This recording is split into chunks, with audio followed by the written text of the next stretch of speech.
Here's a quick and easy way to factor any quadratic with lead coefficient 1.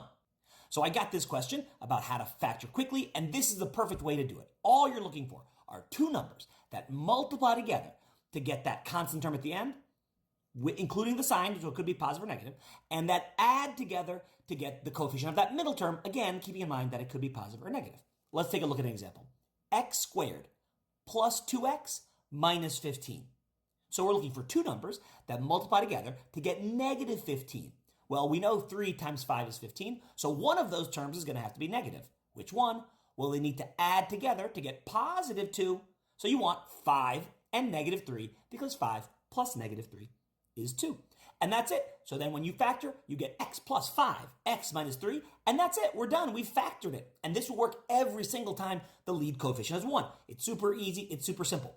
But what if the lead coefficient isn't 1? What if the lead coefficient is something else? How can we factor in that case? Well, it's a little bit more complicated, but just a little bit. And the good thing about this method is it will work even if you have a lead coefficient of 1. Okay? So let's look at an example. 2x squared minus 7x plus 6.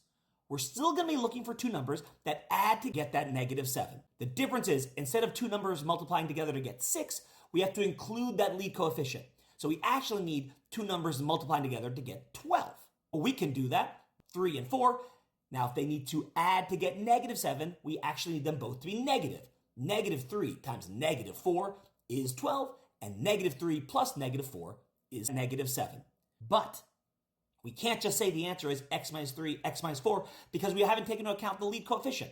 So this is a really cool trick. And I love this trick. It's so cute. You're going to take that negative 7x and you're going to break it up into a negative 4x and a negative 3x. And then we're going to factor out. So we're going to say, look at these first two terms.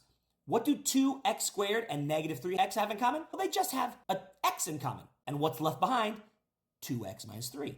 Now, those second two terms, we need them to have a 2x minus 3 left behind. So I can factor out a negative 2. And now, both of these terms have a 2x minus 3 involved. So you factor that out and you get x minus 2 times 2x minus 3.